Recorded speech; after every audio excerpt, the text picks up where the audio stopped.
ఓం గురుభ్యో నమ. గం గణపతియే నమ. కాశీ మజిలీ కథలు 94వ భాగము.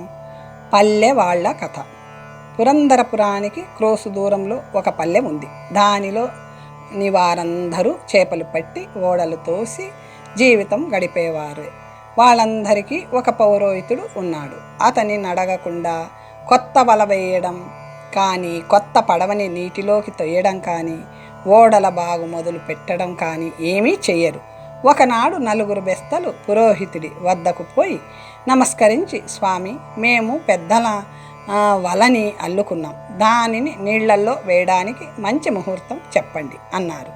ఆ రాత్రే అనుకూలంగా ఉందని అతను చెప్పాడు.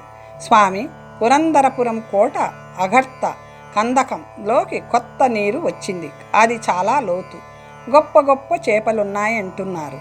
పగలు దానిలో వల వేయనివ్వరు. ఈ రాత్రి మేము పోయి మీరు చెప్పిన వేళకి వల విసురుతాం.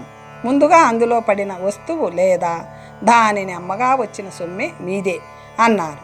ఆ రాత్రి 100 గజాలు తాడు మునిగిన గంగలో పాట పాడుతూ వల వేశారు. కొంచెం సేపట్లోనే వల బరువుగా తోచడంతో గంతులు వేస్తూ తాడు లాగడం ప్రారంభించారు. వలను లాగి ఒడ్డున దులిపేసరికి శవం రోయ్ అంటూ వలని వదిలేసి భయంతో దూరంగా పరిగెత్తారు. అల్లరి చేస్తే రాజభటులు పట్టుకుంటారని ఆలోచించి గడ్డి వెంటి వెలిగించిన మెల్లగా దగ్గరకు పోయి శవాన్ని పరీక్షించి చూశారు. దాని మెడకి రాయి కట్టబడి ఉంది. వాళ్ళల్లో ఒకడు వీడినెవరో తల మీద కొట్టి చచ్చాడనుకొని మెడకి రాయి కట్టి ఇప్పుడే కందకంలో పరేసుంటారు. వీడి ఆయువు గట్టిది, ఇంకా ఊపిరి ఆడుతుంది. బ్రాహ్మడు కాబోలు, మెడలో జంజాలున్నాయి. వీడిని బతికిస్తే మనకి పుణ్యం వస్తాది అన్నాడు. మరొకడు, మనకి ఇక్కడ మొదట దొరికిన వస్తువుని మన బ్రాహ్మడికి ఇస్తామన్నాం కదా, ఈ బ్రాహ్మణ్ణి ఆ బ్రాహ్మడికి ఇచ్చేద్దామా అన్నాడు. ఎలాగైనా బ్రాహ్మణ్ణి రక్షిస్తే పుణ్యమే. మనం ఇతన్ని మన బ్రాహ్మడికి అప్పగించి సేవలు చేయిద్దాం. అందుకయ్యే ఖర్చు ముందు మనమిచ్చుకుందాం, తరువాత ఇతని దగ్గర తీసుకుందాం అంటూ వాళ్ళు వలనే ఉయ్యాలలా మడత పెట్టి దానిలో అతన్ని వేసి పురోహితుడి దగ్గరకు మోసుకుపోయి అతనికి జరిగినదంతా చెప్పారు. వీడు బతుకుతాడో లేదో నాకెందుకు అనవసరపు గొడవ అన్నాడు అతను. మీకింత దయలేదేం? మీ కులం వాడికి మేము కూడు పెడితే ఒప్పుకుంటారా? సొమ్ము మేమిచ్చుకుంటాంలేండి అని అతన్ని ఒప్పించి లోపలికి తీసుకెళ్ళి మంచం మీద పడుకోబెట్టి సెగతో ఒళ్ళు ఆర్చి గాయాలకి చేప పొట్టుతో లేపాకు నూరి పట్టు వేశారు. ఆపదలు కలిగించడము వాటిని తొలగించడము కూడా విధి పనే. ఆ రోగి వాళ్ల ఉపచారాల వల్ల మర్నాడు ఉదయానికి బాగా ఊపిరి తీసుకోసాగాడు. బెస్తలు అతని మంచం వదలక జాగ్రత్తగా ఉపచారాలు చేశారు. 4వ నాటికి అతను కళ్ళు తెరిచి దాహం ఇమ్మని సూచించాడు. పాలు ఇవ్వగా తాగాడు. పలకలేదు. మరో 4 రోజులకి ఆవు పాలు ఆహారంగా వెళ్ళడంతో అతనికి స్మృతి వచ్చింది. అయ్యా, మీది ఏ దేశం? కందకంలో పడున్నారే, మిమ్మల్ని ఎవరు ఇలా చేశారు? మీ వృత్తాంతం ఏమిటి అని అడిగారు. అందుకతను, నాకేమీ జ్ఞాపకం లేదు. మీరు నన్ను బతికించారు, నేను మీకు దాసుడనై ఉంటాను అన్నాడు నీరసంగా. పల్లెవాళ్ళు సొమ్ము ఇస్తున్నారు కనుక పౌరోహితుడు అతనికి చక్కగా ఉపచారాలు చేయించసాగాడు. క్రమంగా మెదడు కూడుకుని అతనికి పూర్వజ్ఞానం రాసాగింది. శంభరుడు చేసినది తెలుసుకున్నాడు. పల్లెవాళ్ళని ఎంతగానో స్తుతించాడు. రోగి నిమిత్తం అయిన ఖర్చు 4 సమానంగా పంచుకోవడంలో తగు వచ్చి వాళ్ళు పురోహితుడి ఇంటికి వచ్చి ఆయనతో చెప్పుకున్నారు. అది ఆ రోగి విని వారందరినీ పిలిచి, బాబులారా, మీరందరూ నా కోసం శ్రమపడమే కాక సొమ్ము కూడా ఖర్చు పెట్టారు. అందుకు కృతజ్ఞుడినే కాక మీ రుణానికి ఇంతకంత ఇవ్వగలను. ఇప్పుడు అంతకంటే ఎక్కువ చెప్పలేను. నేను బతికుంటే మిమ్మల్ని సమానులలో సమాజంలో అత్యధికులని చేస్తానని చెబితే ముఖప్రీతి అవుతుంది. నాకు కొంచెం ఓపిక వస్తుంది. కొద్ది రోజులలోనే మీ రుణం తీరుస్తాను. మీరు నా గురించి తగులు పడకండి అని వారిని బతిమాలుకున్నాడు. వాళ్ళు అంగీకరించి వెనుకటిలాగే కలిసిమెలిసి ఉండసాగారు. ఒకనాడు కొందరు వర్తకులు ఆ పల్లెకు వచ్చి, మాకు చదువుకున్న పల్లెవాడు కావాలి, అతనికి తగిన జీతం ఇస్తాం, మేము 1 సంవత్సరం పాటు రేవుని గుత్తకు కొన్నాం, దాటే మార్గస్థుల దగ్గర పుచ్చుకున్న సొమ్ము నమ్మకంగా పద్దు రాసి మాకు అప్పగించాలి, అధికారం అంతా అతనికే ఇచ్చేస్తాం, అతను నది ఒడ్డునే కాపురం ఉండాలి అన్నారు. అలాంటి పనికి తగినవాడు అక్కడెవరూ లేరు. పురోహితుడి ఇంట్లో ఉన్న బ్రాహ్మణుడు అది విని, నేను ఈ పనులన్నీ నమ్మకంగా చేస్తాను, నాకు మొత్తంగా ముందుగా కొంత సొమ్మిచ్చి నెల వేతనంలో కొంత తీసుకోండి అని అతను తన సామర్థ్యమంతా తెలిసేలా వారికి చక్కగా చెప్పాడు. ఆ వర్తకులు అతను కోరిన సొమ్ము ఇవ్వడానికి ఒప్పుకున్నారు. అతను పల్లెవాళ్ళని పిలిచి తన నిమిత్తం వాళ్ళు ఖర్చు చేసిన సొమ్ము వివరాల పట్టికను తెప్పించి అంతకంటే చాలా అధికంగా వర్తకుల చేత వారికి ఇప్పించాడు. వాళ్ళు చాలా సంతోషిస్తుంటే, మీరు నాకు ప్రాణదానం చేశారు, నేనేమిచ్చినా మీ ఉపకారానికి సరిపోదు, నేనొకప్పుడు ఈ దేశానికి రాజు కావచ్చు, అప్పుడు ఏమైనా చేయగలనేమో అని పురోహితుణ్ణి కూడా పొగిడి వర్తకుల వెంట ఏటి ఒడ్డుకి పోయాడు. అది గొప్ప రేవు. వేల కొద్దీ బాటసారులు నిత్యము ఆ రేవు దాటుతూ ఉంటారు.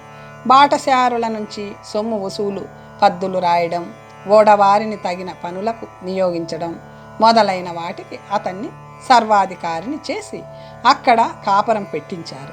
అతను సరిగా వసూళ్ళు చేస్తూ ఖచ్చితంగా లెక్కలు రాస్తూ ఆ నెలలోనే తన యజమానికి ఎక్కువ లాభం చూపించాడు. అతని సత్య ప్రవర్తన తెలుసుకొని గుత్తదారుడు అతని మీదే అన్ని పనులు, అధికారాలు వదిలి వేతనం పెంచాడు. మరికొన్ని దినాలు గడిచాక కొందరు విద్వాంసులు ఆ రేవు దాటడానికి వచ్చి సొమ్ము పుచ్చుకుంటున్న విప్రుడిని చూసి, అయ్యా, మేము పండితులము, పురందరపురానికి వెళ్తున్నాం, ఆ రాజు కూతురు సరస్వతి కుచుమారుడనే విప్రోత్తముణ్ణి వివాహం ఆడుతుంది, ఆ మహోత్సవానికి పండితులందరినీ రమ్మని శుభలేఖలు రాశారు, మేము దూరం నుంచి వస్తున్నాం, మమ్మల్ని ఉచితంగా రేవు దాటించాలి అని కోరుతూ ఆశీర్వచన శృతి చదివారు. అతను నవ్వుతూ దానిలోని స్వరభేదము, అర్థ సాలిత్యము వారికి తెలియజేసి గంభీరమైన ఉపన్యాసంలో సరైన రూపం తెలియజేసి వారందరినీ ఆశ్చర్యంలో ముంచాడు.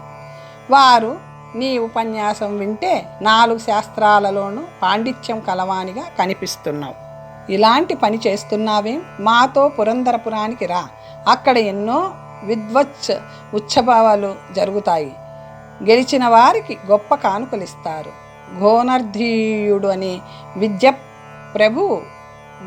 ప్రభువు కూడా వస్తున్నాడట, ఎన్నో విశేషాలు జరుగుతాయి, ఈ హీన జీవితం ఎందుకు అన్నారు. కుచుమారుడు బ్రాహ్మణుడు కదా, రాజపుత్రికను ఎలా వివాహం ఆడుతున్నాడు, వానికి కూడా రాజ్యం ఉందా, అదో పెద్ద కథ అంటూ సరస్వతి శబదం గురించి వారు చెబుతుంటే గుత్తదారుడు ఒక చీటీ పంపాడు.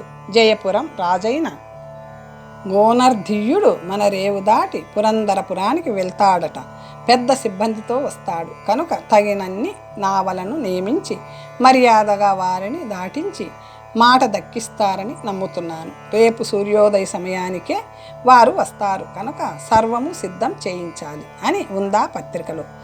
గోనర్ధీయుడు క్షత్రియుడా అడిగాడతను. వాడు నవ్వుతూ, కాదు, బ్రాహ్మణుడే, మహావిద్వాంసుడు, మంత్రశాస్త్రంలో ఆయనకు సరి మరి ఎవ్వరూ లేరు, జయపురం రాజు కూతురుని పట్టిన భూతాన్ని వదిలించి ఆమెను పెళ్లాడి ఆ దేశానికి రాజయ్యాడు అని క్లుప్తంగా అతని గురించి చెప్పారు. అంతకంటే తెలుసుకుందుకు అతనికి అవకాశం చిక్కింది కాదు. వారిని ఊరికే రేవు దాటించి ఏనుగులు, గుర్రాలు మొదలైనవి దాటడానికి అనేక ఓడలను నియమించి నావికులను సిద్ధంగా ఉందమని రాజు రాక కోసం ఎదురుచూడసాగాడు. మరునాడు గోనర్ధీయుడు సపరివారంగా వచ్చాడు. రాజభటులు అడగగా ఆ బ్రాహ్మణుడు, అన్నీ సిద్ధంగా ఉన్నాయి, ఇవి ఏనుగులకి, అవి గుర్రాలకి, అవి మనుషులకి, అది రాజుగారికి అంటూ వేరు పడవలని చూపాడు. భటులు సంతోషించి, మీరొకసారి మా రాజుగారి దగ్గరికి రండి, కర్తవ్యం చెబుతారు అని అతన్ని వెళ్తుంటే అప్పుడే ఏనుగు దిగి ఘోనర్ధీయుడు నదీ తీరానికి విహారం కోసం వచ్చాడు. ఇద్దరు ఎదురయ్యారు.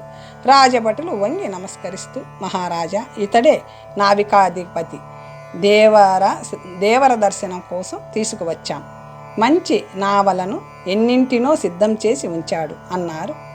రాజు అతన్ని పరిశీలనగా చూసి ఆశ్చర్యపోతూ, మీ పేరేమిటి? నీ కాపురం ఎక్కడా? జన్మభూమి ఏది అని అడిగాడు. విప్రుడు నవ్వుతూ, నా పేరు కుచుమారుడు అంటుండగానే రాజు, ఓహో మిత్రుడా, నన్ను గుర్తుపట్టలేకపోయావా? గోనర్ధీయుడిని అంటూ గట్టిగా కౌగలించుకొని ఆనంద బాష్పాలతో అతన్ని తడుపుతూ, నువ్వు ఇంత చిక్కిపోయావే? రూపం చాలా మారిపోయింది. ఈ నావికాధిపత్యం ఎక్కడ సంపాదించావు? నువ్వు పురంధరపురాధిపతి కూతురు సరస్వతిని విద్యలలో ఓడించి పెళ్లాడుతున్నావని పత్రికలో చూసి అక్కడికే పోతున్నాను. మరి ఈ కుచుమారుడెవరు? ఇది వింతగా ఉందే, నీ వృత్తాంతం చెప్పు అన్నాడు. తమ రాజుగారు అతనితో చనువుగా మాట్లాడడం చూసి అక్కడి వారు ఆశ్చర్యపోసాగారు. కుచుమారుడు గోనర్ధీయుడి చెయ్యి పట్టుకొని ఒక ఏకాంత స్థలానికి తీసుకువెళ్ళి తన కథ చెప్పాడు. భగవత్ సంకల్పం బహు విచిత్రమైంది. సువర్ణనాభుడు వెనక్కి వెళ్ళిపోయాక సిద్ధాశ్రమ విశేషాలు తెలుసుకొని కొత్త విద్య సంపాదించి సరస్వతిని ఓడించి వరించబడ్డాను. శంభరుడు దుష్టుడని ఎరగక గుట్టు చెప్పాను. వాడు నన్ను తలబద్దల కొట్టి కందకంలో పడేయగా పల్లెవాళ్ళు నన్ను రక్షించారు. ఆ రుణం కొంత తీర్చి ఈ ఉద్యోగంలో చేరాను. గోనర్ధీయుడు వెక్కి వెక్కి ఏడుస్తూ, ఎంత ఆపద దాటింది, పల్లెవాళ్ళు మహానుభావులే, వారిని రప్పించు, వాళ్ళంతా బంగారం చేస్తాను, నిన్ను రక్షించిన తలని కులదేవతలా పూజిస్తాను, నిన్ను చంపడానికి ప్రయత్నించిన ఆ దుష్టుడింకా ఇక్కడే ఉన్నాడా, వాడి శిరస్సు నరికేస్తాను అన్నాడు. ఆవేశపడుతున్న అతన్ని స్వాంతన పరిచి, నేను బతికాను కదా, విచారం దేనికి? శంభరుడిని కాలమే శిక్షించగలదు. వాణ్ణి తండ్రి చేసిన సహాయం వల్ల విశ్వాసం నన్ను బాధిస్తుంది. అందుకే వాడిని ఏమీ చేయలేకపోతున్నాను. అది సరే, నువ్వు ఈ రాజ్యం ఎలా సంపాదించావు? నీ వృత్తాంతం ఏమిటి అని అడిగాడు కుచుమారుడు. మిత్రమా, దుర్జనులని చేరనిస్తే విపత్తులు తప్పవు. అయ్యో, వాడు తానే కుచుమారుడని ప్రకటించుకున్నాడు కాబోలు. సరస్వతి తొందరపడి వాడిని పెళ్లాడదు కదా. ఆమె అసామాన్య ప్రజ్ఞ కలదిగా నీ మాటల నుంచి తోస్తుంది. మళ్ళీ పరీక్షించకుండా అంగీకరిస్తుందా? కానీ దైవ సంకల్పం మార్చడం మన తరం కాదు. ఇక నా వృత్తాంతం చెబుతాను విను అంటూ చెప్పసాగాడు. గోనర్ధీయుడి కథ. మిత్రమా, మనమందరము ఒకసారి కాశీపురం వదిలాం. నేను పడమటి దిక్కుగా పోయాను. అనేక పురాలు, నదులు, అరణ్యాలు దాటుతూ అక్కడి విశేషాలు వింతలు చూస్తుండగా 2 నెలలు గడిచాయి. ఆలోగా చెప్పుకోదగిన విశేషమేది కనిపించలేదు. ఇక ధారానగరం పోదామని ఒక ఊరిలో ఆ మార్గం అడిగి తెలుసుకొని దక్షిణం వైపు వెళ్ళసాగాను. అటువైపు నేల కంటే అడవి ప్రాంతమే ఎక్కువ ఉన్నట్లు ఉంది. నేను వెళ్ళిన దారి మనుషులు, పక్షులు, జంతువులు లేని ఒక మహారణ్యంలో వదిలింది. ఎన్నాళ్ళు నడిచినా దాని అంతు కనిపించలేదు. ఎన్నాళ్ళు నడిచానో, ఏ దిక్కుకి పోతున్నానో తెలియకుండా దిగ్భ్రమలో తిరిగిన చోటే మళ్ళీ తిరగసాగాను. కందమూలాల ఫలాలతో ఆకలిని అణుచుకుంటున్నాను. కానీ క్రమంగా ఒంట్లో బలం తగ్గుతుంది. ఆ అరణ్యం నుంచి బయటపడగలననే ఆశ తగ్గిపోతూ అధైర్యం మొదలయ్యింది. మిత్రులని చూడలేనే అని విచారించసాగాను. మొదటి నుంచి అడవులంటే భయమైన నేను ఆ అడవిలోనే అంతమైపోతాననుకున్నాను. ఒకనాడు చీకటి పడే వేళకి ఒక రావి చెట్టు కింద చేరాను. దాని మొదలున చుట్టూ శుభ్రం చేసి ఆ చెట్టుకి నమస్కరించి, వృక్షాలలో రావి చెట్టు అయ్యానని భగవద్గీతలో కృష్ణుడు చెప్పిన వాక్యం తలుచుకుంటూ ఆ వృక్షాన్ని దేవుడిగా తలుచుకుంటూ కొమ్మలని చూస్తూ ధ్యానించసాగాను. ఆ వేళ అమావాస్య. కొంచెం మబ్బు కూడా పట్టి కళ్ళు తెరిచినా మూసుకున్నా చీకటిగానే ఉంది. పడుకున్నా నన్న మాటే కానీ నిద్ర పట్టడం లేదు. అర్ధరాత్రి అయినట్లుంది. ఒక భయంకరమైన భూతం బొబ్బ పెట్టుకుంటూ పిడుగులా ఆ కొమ్మల మీదకు ఉరికింది. నా ఒళ్ళు జల్లుమంది. రావి చెట్టు మీద బ్రహ్మరాక్షసులు ఉంటారంటారు. ఆ ధ్వనిలో నుంచి వేదఘోష వినపడుతుంది. ఇది తప్పకుండా బ్రహ్మరాక్షసే. నా ఆయుర్దాయం ఇక గడియలలో ఉంది అనుకున్నాను. అంత్యకాలంలో వేదం చదవడం ముక్తిప్రదం అని ధైర్యం తెచ్చుకొని ఉత్సాహంగా లేచి కూర్చొని నడుము కట్టుకొని పదాలు స్వరాలు తప్పకుండా సమంగా స్వస్తి చెప్పసాగాను. నా కంఠధ్వని విని భూతం కిందికి ఊరికి, ఎవడవురా భయం లేకుండా నాతో సమానంగా వేదం పలుకుతున్నావు అంటూ పెద్ద కేక పెట్టి అడిగాడు. నేను భయం వదిలి, అయ్యా నా వృత్తాంతం వినండి. నేను గోనర్ధీయుడిని బ్రాహ్మణుడిని. కాశీలో సమస్త విద్యలు చదివాను. అక్కడ నాకు కొత్త విద్యలు నేర్పే గురువు దొరక్క ఆ పట్టణం వదిలి ఎన్నో దేశాలు తిరిగాను. కొత్త విద్యలు నేర్పగలిగేవారు ఎక్కడా కనబడలేదు. ఇక్కడికి ఉత్తరంగా 10 యోజనాలలో ఒక అగ్రహారం ఉంది. నేనక్కడికి పోయి నాకు వచ్చిన విద్యలు చెప్పి కొత్త విద్యలు నేర్పేవారెవరైనా ఇక్కడ ఉన్నారా అని అడిగాను. అప్పుడు ఒక బ్రాహ్మణుడు, నువ్వు చిన్నవాడివైనా చాలా విద్యలలో పాండిత్యం సంపాదించావు. నీకంటే చదివిన వారు ఈ అగ్రహారంలో లేరు. కానీ ఇక్కడికి దక్షిణంగా 10 యోజనాల దూరంలో ఒక మహారణ్యం ఉంది. అక్కడ ఒక రావి చెట్టుని ఆశ్రయించి ఒక బ్రహ్మరాక్షసుడు ఉన్నాడు. అతనికి రాని విద్యలు లేవు. నువ్వు అక్కడికి పో, కొత్త విద్య ఉపదేశిస్తాడు అన్నాడు. నేను మార్గం అడిగాను. అప్పుడు మరొక బ్రాహ్మణుడు నా ప్రశ్న విని, వెర్రివాడా, అక్కడికి పోయావు సుమి, ఇతను పరిహాసానికి అన్నాడు. మనుషులని గారి ముక్కల్లా విరిచి తినే బ్రహ్మరాక్షసుడు నీకు విద్యోపదేశం చేస్తాడా? వద్దు, మరో దేశానికి వెళ్ళు అని చెప్పాడు. సర్వ విద్యలు తెలిసిన ఆయన నన్ను ఎందుకు చంపుతాడు? శిష్యరికం చేస్తానంటే విద్య ఎందుకు నేర్పడు? చస్తే చచ్చాను, కానీ అక్కడికి పోక మానను అని నిశ్చయించుకొని గుర్తులు చూసుకుంటూ వెతుకుతూ అతి కష్టం మీద ఇవాళ సాయంత్రానికి మీ ఇంటికి అతిథినై వచ్చాను. నా పూర్వపుణ్యం కొద్దీ మిమ్మల్ని చూశాను. కొత్త విద్యలు నేర్పితే సంతోషమే, లేదా నన్ను భక్షించి ఆకలి తీర్చుకో, ఎలా అయినా చరితార్థుడనే అన్నాను. నా మీద అతనికి జాలి కలిగేలా, ఎంత మాట అన్నావు? విద్యాభ్యాసానికి ఆశ్రయించిన నిన్ను చంపుతానా? ఎంత బ్రహ్మరాక్షసుడనైనా పాపపుణ్య విశేషం లేదా? నీ చిన్న దేహంతో నా ఆకలిని తీరేను. అది కాక ఇంటికి ఎవరు అతిథిగా వచ్చినా పూజించాలి. అతిథి సర్వదేవమయుడు. నీ అభిష్టం తీర్చకపోతే నా పాపం ఎలా పోతుంది? నన్ను తరింప చేయడానికే నువ్వు ఇక్కడికి వచ్చావు. నీతో మాట్లాడుతుంటే నా పూర్వ చరిత్ర స్ఫురణకి వస్తుంది.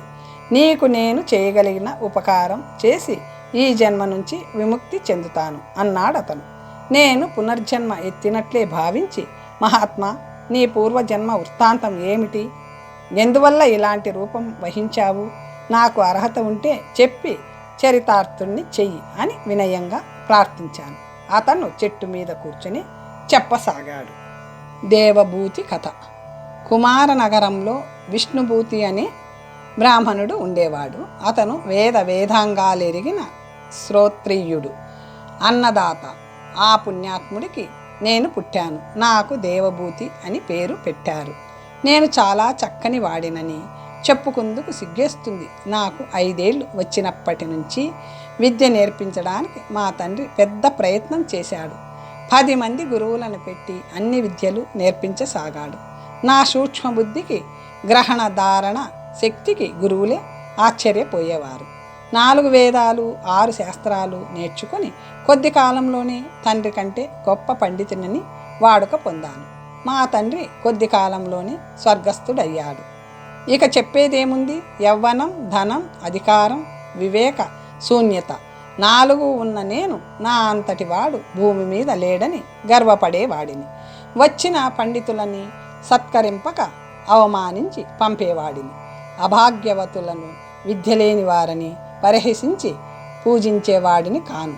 మా తండ్రి గారు నెలకొల్పిన వాడుక క్రమంగా అంతరించి పోసాగింది. దుర్వ్యసనాల పాలై విద్యార్థులకు నేర్పక ఎప్పుడు క్రీడలలో మునిగేవాడిని. మా తండ్రి ఉన్నప్పుడే ఒక శ్రోత్రియుడి పుత్రికని నాకు కట్టబెట్టారు. అది కాపరానికి వచ్చింది, కానీ దానికి శృంగారంలో ప్రవేశమే లేదు. ఎంతసేపు మడి, పెద్ద కుప్పు, పూర్వాచారాలతో ఉండేది. నాకు దాని వలన సంతోషమే లేకపోయింది. కామసూత్రం మొదలు స్మరదీపిక వరకు ఎన్నో కామశాస్త్రాలు చదివి కొన్నింటికి వ్యాఖ్యలు రచించిన వాడిని నేను. నా భార్యకి ఇవేవి అక్కర్లేదు. నాకు చక్కదనానికి, విద్యకి సార్థకత ఏమిటని ఎప్పుడు విచారించే వాడిని. నా మిత్రులు కొందరు నన్ను వేశ్యాలంపటుడివి అవమని బోధించారు. కానీ వేశ్యల వలుపులు సహజములు కావని నా బుద్ధి అందుకు అంగీకరించలేదు. ఊహలలో సుందర స్త్రీలతో భోగిస్తూ కొన్నాళ్ళు వెళబుచ్చాను. మా పక్కనే ఒక శ్రోత్రియ బ్రాహ్మణుడు కాపురం చేసేవాడు. అతని కుమారుడికి ఇతర విద్యలు రాకపోయినా వేదమంతా గట్టిగా వల్లించాడు. అతని భార్య చంద్రముఖి కొత్తగా కాపురానికి వచ్చింది. ఆమె అన్ని విధాల అతి చక్కనిది. ఆమెను చూస్తూ ఉవ్విళ్ళూరే వాడిని.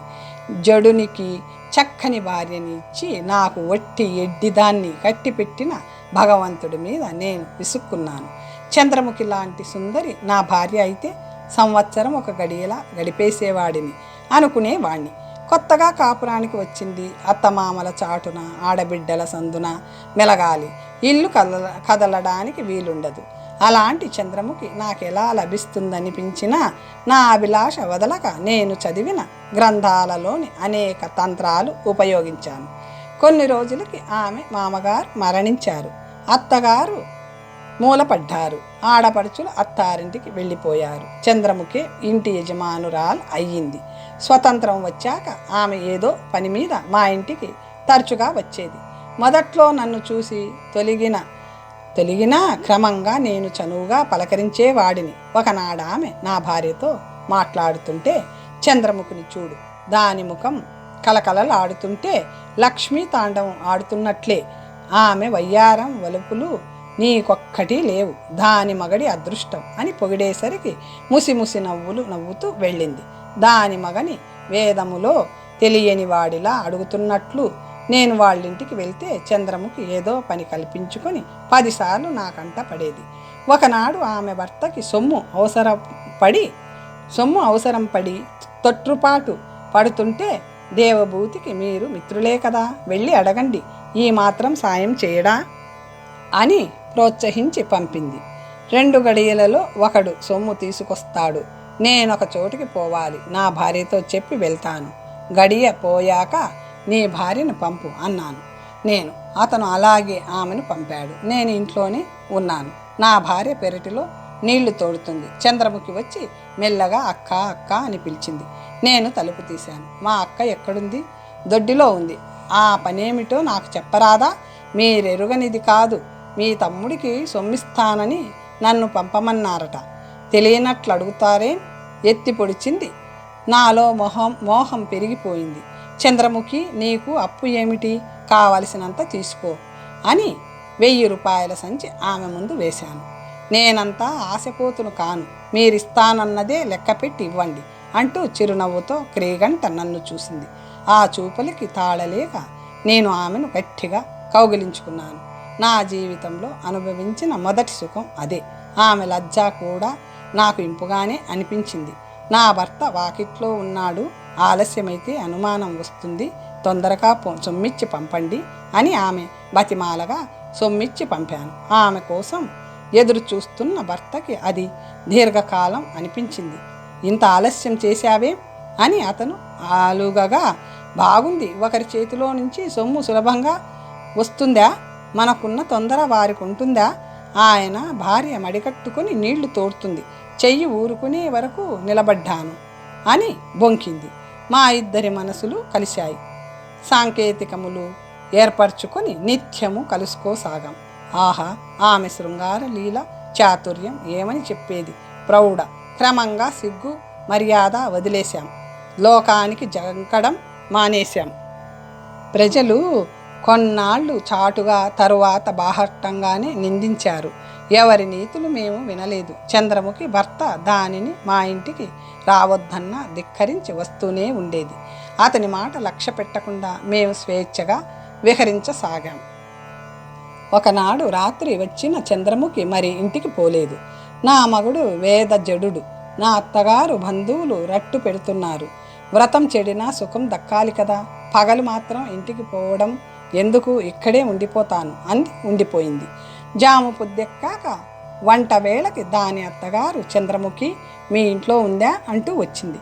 లోపల గదిలో ఉందని నా భార్య సంజ్ఞ చేసింది. ఆవిడ లోపలికి వచ్చి చంద్రముఖిని చూసి, ఏమే రండా, ఇంత సిగ్గు వదిలి ప్రవర్తిస్తున్నావు, కాపరం వదులుకున్నావా అంటూ ఏమేమో దుర్భాషలాడింది. నాకు కాపరం అక్కర్లేదు, ఇక మీ ఇంటికి రాను, మరో కోడల్ని తెచ్చుకో, మూడే మాటలు అంది చంద్రముఖి. ఆవిడ పోయి కాపుని కరణాన్ని వెంటబెట్టుకు వచ్చి నీతి చెప్పించింది. 10 మంది ఏకమై రావడంతో నేనేమీ చేయలేక బలవంతంగా దానింటికి పంపాను. మర్నాడు అది వచ్చి గ్రామస్తులందరూ ఆలోచించుకుని మనల్ని శిక్షించాలనుకుంటున్నారట, మనం ఇక్కడుంటే మాట దక్కదు, విదేశానికి పోతే సుఖంగా ఉండొచ్చు అని బోధించింది. నేను అంగీకరించాను. నా భర్త బ్రతికుంటే గ్రామస్తులు తీసుకుని మనని వెంట తరమక మానడు, వాడిని చంపేస్తే మనకి ఏ ఆటంకము ఉండదు అంది. ఎలా అని నేను అడిగాను. నేను చెబుతాను కదా అంది. ఒకనాటి రాత్రి భర్తను నిద్రపుచ్చి నన్ను కత్తి తీసుకుని రమ్మంది. కామాంధులకి యుక్తాయుక్త విచక్షణ ఉండదు కదా. నూరిన కత్తిని పట్టుకుని వెళ్ళి ఆ బ్రాహ్మణుడి కంఠం మీద ఒక్క వేటు వేసి ప్రాణాలు ఎగరగొట్టేశాను. మేమిద్దరము ఎవరికీ తెలియకుండా నగల మూటలతో ఆ చీకటిలోనే ఊరు దాటి ఉత్తరంగా పోసాగాము. చేసిన పాపం ఊరికే పోదు కదా. కొందరు దొంగలు మమ్మల్ని అడ్డుకున్నారు. నేను బెదిరిపోకుండా మూటలు ఇవ్వకుండా వారిని ఎదిరించాను. ఒకడు దుడ్డుకర్రతో నా నెత్తి బద్దలు కొట్టి చంపి చంద్రముఖిని చేరదీసుకుపోయాడు. నన్ను బ్రహ్మ హత్యాపాతకం ఆవహించి నన్ను బ్రహ్మ రాక్షసుని చేసింది. నేను చంద్రముఖితో అనుభవించిన సుఖం అతి స్వల్పం. నరం మృగ పశు పక్షి జలములు లేని ఈ అడవిలో ఆకలి దాహాలు బాధిస్తుంటే చాలా కాలం గడిపాను. నా కష్టాలు ఇన్ని అని చెప్పడానికి వీలు లేదు. మహాత్మా, నీ దర్శనంతో నాకు ఈ పూర్వ వృత్తాంతమంతా జ్ఞాపకం వచ్చింది అన్నాడు బ్రహ్మరాక్షసుడు.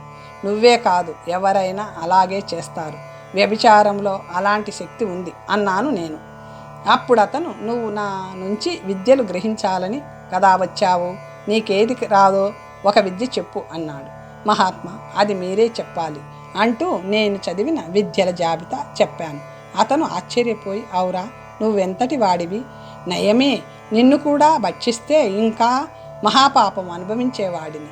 నీకు వచ్చిన విద్యలలో సగమైనా రావు నాకు, నేను నీకేం చెప్పగలను అని మెచ్చుకొని నీకొక ఉపకారం చేసి కృతార్థుడిని అవుతాను.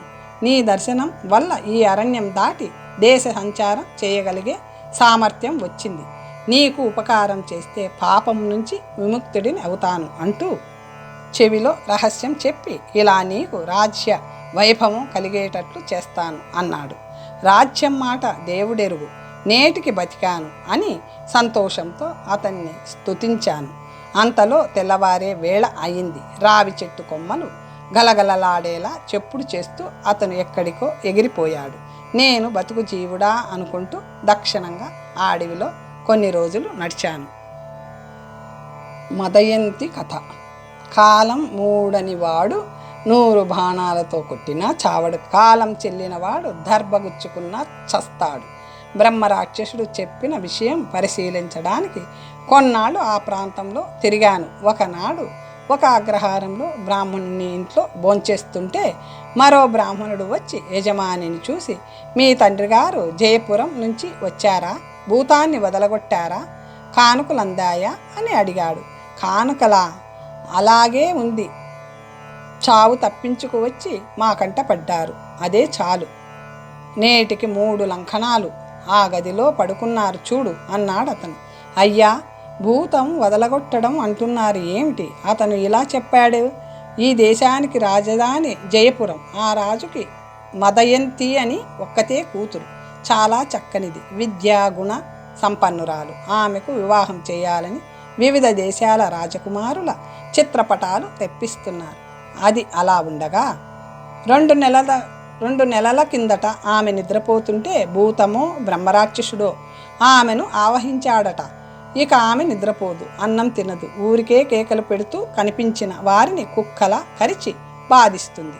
ఆమెను గదిలో పెట్టి తలుపులు వేసి కాపలా కాస్తున్నారు.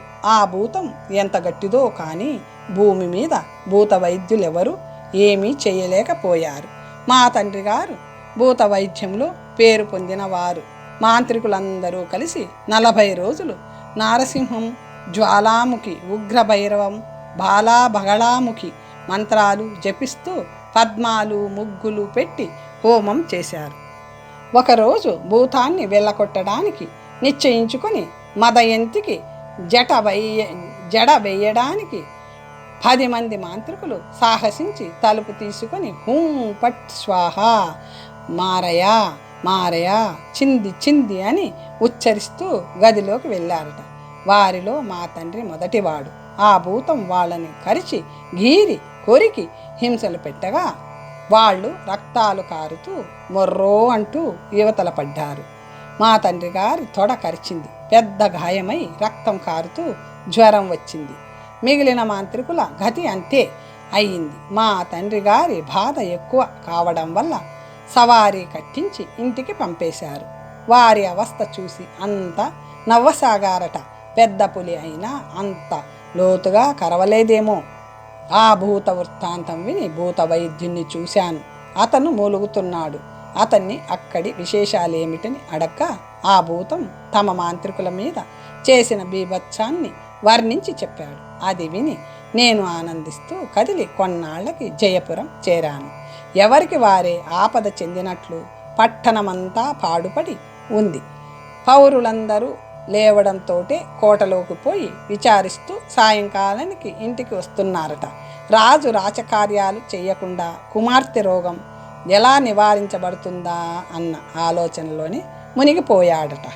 నేను తిరిగి కోట ద్వారం వద్దకు పోగా అక్కడ రాకుమార్తెను ఆవహించిన భూతం చేసిన చేష్టలు వివరించి ఆ భూతాన్ని వదలగొట్టిన వాడికి రాజ్యాన్ని తన పుత్రికని ఇవ్వగలను అని రాజు రాయించిన ప్రకటన పత్రిక కనిపించింది. నేనది చదివి చిరునవ్వు నవ్వుతూ అక్కడున్న రాజపురుషులతో నేను భూతాన్ని వదలగొడతాను అనడంతోనే వాళ్ళు నన్ను చుట్టుముట్టి నా వివరాలు అడిగారు. నేను భూతాన్ని వదలగొడతానని గట్టిగా ప్రతిజ్ఞ చేయడంతో వాళ్ళు రాజు ముందరికి తీసుకుపోయారు. రాజు నా వివరాలు విని ఈ భూతం విద్యలకు సాధ్యం కాదు. ఊరికే కాలసర్పం నోట్లో చేయి పెట్టకండి. బ్రాహ్మణులు చిన్నవారు, పైగా ఇదే మొదటి ప్రయత్నం అంటున్నారు అని పెదవి విరిచాడు. నేను అన్నీ ఆలోచించుకునే వచ్చాను. ప్రకటన చదివాను. 5 నిమిషాలు మహా అయితే 2 గడియలు. నేను ఆ భూతాన్ని వెళ్ళగొడతాను, రాకుమార్తె చేత మాట్లాడిస్తాను, ఆమె ఎక్కడుందో చూపించండి అన్నాను ధైర్యంగా. అయ్యో, లోపలికే పోతారా? అమాంతం మీద పడి చంపుతుంది. నాకు లేని భయం మీకెందుకు? ఆ గది చూపించండి అన్నాను. ఆర్య, 2 గడియలలో నా కూతురుని సవ్యపరిచి మాట్లాడిస్తే నిన్ను ఇప్పుడే రాజ్యాభిషిక్తుని చేసి నా అల్లుడిగా చేసుకుంటాను అని రాజు నా పాదాలకి నమస్కరించాడు. ఈ రాజ్యం నాకు దక్కాలనే ఆ భూతం నీ కూతురిని పట్టిందని మనసులో అనుకొని, రాజా లే, ఆలస్యం చేయకు అన్నాను. అప్పుడు అతను రక్షక భటులను కాపలా చేసి నన్ను ఆ గదికి తీసుకువచ్చి తాళం తీయించి జడుస్తూ దూరంగా పోయి నిల్చున్నాడు. తొంగి చూడసాగాడు. నేను కొంచెం అట్టహాసం చేసి స్నానం చేసి విభూతి రుద్రాక్షమాలలు అలంకరించుకొని చేతిలో బెత్తం పట్టుకొని హూంకరిస్తూ గొళ్ళెం తీసి లోపలికి పోయాను. ఆమె తల విరబోసుకొని చిక్కిపోయి మంచం మీద పడి ఉంది. నన్ను చూడగానే పులిలా అరిచింది. శరీరం కంపించినా ధైర్యం తెచ్చుకొని గోడకి చేరబడి చూడసాగాను. ఆమె పిడికిలి బిగించి నా మీదకు వస్తుంటే నేను చేతులు జోడించి నమస్కరిస్తూ, భూతేంద్ర, నేను నీ శిష్యుణ్ణి, గోనర్ధియుడిని. పూర్వం చెప్పిన వరమివ్వు, దేవభూతి నమస్కారం అని శ్లోకం రూపంలో చదివాను. దేవభూతి అని నేననేసరికి ఆమె నన్ను ఎగాదిగా చూసి నిలబడి నమస్కరిస్తూ, మహాత్మా, ఇంత ఆలస్యం చేశావా? నీకోసమే ఇంత హడావిడి చేశాను. ఇక నువ్వు ఈ రాజ్యంతో కూడా ఈమెను పెళ్ళాడి సుఖించు. నీకు ఉపకారం చేయడం వల్ల నేను పాప విముక్తిని చెందుతాను అంటూ ఆ బ్రహ్మ రాక్షసుడు ఆమెను వదిలి ఇంటి పైకప్పు పగలదీసి పెంకులు జలజల రాలుతుంటే ఆకాశంలో పోయాడు. రాజపుత్రిక ఒళ్ళెరగకుండా నేల మీద పడిపోయింది. నేను తలుపులు తీసి బయటకు రాగానే రాజు నా వద్దకు వచ్చి, మహాత్మా, ఏం జరిగింది అని అడిగాడు. భూతం వదిలింది, నీ పుత్రికని చూసుకో అన్నాను. అతను ఆమెను చూసి, అమ్మా మదయంతి అని పిలవగా ఆమె కళ్ళు తెరిచి దాహం ఇమ్మని సంజ్ఞ చేసింది. ఆ రాజు నన్ను కౌగిలించుకొని, మహాత్మా, నువ్వు మానవ మాతృడివి కావు, నన్ను రక్షించడానికి వచ్చిన భగవంతుడివి కాకపోతే ఈ బ్రహ్మరాక్షసిని వదలగొట్టగలవా? ఈమె దాహం అడుగుతూ ఉంది, ఇవ్వవచ్చునా అన్నాడు. వేడి నీటితో స్నానం చేయించి పత్యపానాలు తగిలినట్లు జరిపించండి అన్నాను. అంతలో ఆ శుభవార్త తెలిసి తల్లి, బంధువులు ఆమె వద్దకు వచ్చి విలపించడం మొదలుపెట్టారు. ఆమె చిరాకుపడి గోల చెయ్యొద్దని సూచించింది. ఆమెకు స్నానం చేయించి అలంకరించాక కొంచెం ఆహారం ఇచ్చారు. కొంచెం స్మృతి కలిగి మాట్లాడడం మొదలుపెట్టాక, నువ్వు చేసిన పనులు అతి దారుణాలు, నీకంత బలం ఎక్కడి నుంచి వచ్చింది? ఆ విషయాలు నీకేమైనా తెలుసా అని అడిగితే, నాకేమీ తెలియదు. ఆ రాత్రి మంచం మీద పడుకొని ఉండగా గభీరున ఎవరో మీద పడ్డట్లు అయ్యింది. నా శరీరం బ్రహ్మాండమంతా లావైనట్లు అనిపించింది. నాకు అంతే తెలుసు. తర్వాత ఏం జరిగిందో, ఏం చేశాను అని సిగ్గుపడుతూ అడిగింది మదయంతి. తల్లి ఆ చేష్టలన్నీ చెప్పింది. గోనర్ధియుడినే మహానుభావుడి వల్ల భూతబారి నుంచి బయటపడ్డావు, అతనే నీ భర్త అంది. అయ్యో, మాతృకులైన బ్రాహ్మణులకు సంకటం కలిగించానా? వారెంత బాధపడుతున్నారో అని విచారిస్తున్న కూతురికి ఎరగక చేసిన దానికి ఎవరికి కోపము పాపము ఉంటాయి? మీ తండ్రి వారికి సాయం చేస్తున్నాడులే అని ఓదార్చింది. కొద్ది రోజులకే మదయంతి మునపటిలా మన్మథ బాలలా మెరవసాగింది. వాళ్ళు నాకు చేసే ఉపచారాలు అన్నీ ఇన్ని కాదు. ప్రజలకి నేను భగవంతుడిలాగే కనిపించసాగాను. రాజుకి అల్లుడిని, రాజ్యానికి అధిపతిని అయినందువల్లనే కాక సహజంగా కూడా వాళ్ళు నన్ను అభిమానించసాగారు. ఒక శుభముహూర్తంలో మహారాజు మదయంతిని నాకిచ్చి మహావైభవంగా వివాహం చేశాడు. ఆమెతో నేను అనంత సుఖాలే అనుభవించాను. తరువాత నాకు పట్టాభిషేకం చేశాడు. 2 నెలలు పాలించాను. అంతలో కుచుమారుడనే మహావిద్వాంసుడు పురంధరాధిపతి కూతురు సరస్వతిని వివాహమాడుతున్నాడని పండితుల వల్ల విని, అలాంటి కళా ప్రవీణుడివి నువ్వే అని నిశ్చయించుకొని ఆ వివాహం చూడడానికి బయలుదేరాను. నువ్వు కనబడ్డావు అని గోనర్ధియుడు తన వృత్తాంతం చెప్పి, మిత్రమా, ఈ రాజ్యం నా ఒక్కడిదే కాదు, మనం 7గురము పంచుకోవలసిందే. మన మిత్రులు ఈ పాటికి ధారానగరం పోయి ఉంటారేమో, మనం అక్కడికి వెళ్ళాలా? కర్తవ్యమేమిటి అన్నాడు. కుచుమారుడు, మిత్రమా, ముందు పురంధరపురం వెళ్ళి అక్కడి విశేషాలు చూసి తరువాత ధారానగరం వెళ్దాం అనగా అతను అంగీకరించి రేవుగుత్త తీసుకున్న వర్తకుడికి 10 రెట్లు ధనమిచ్చి బెస్తలున్న పల్లెకు వెళ్ళి కుచుమారుడు వారి గురించి చెబుతుంటే వారిని కౌగిలించుకుని చాలా ధనమిచ్చి అతను పడుకున్న నులక మంచం, నెత్తుటి గుడ్డలు చూసి దుఃఖించి అతనికి ఆశ్రయం ఇచ్చిన పురోహితుడిగా చేసుకొని సపరివారంగా పురంధరపురానికి బయలుదేరాడు. తరువాత కథ వచ్చే భాగంలో తెలుసుకుందాం. ఓం స్వస్తి.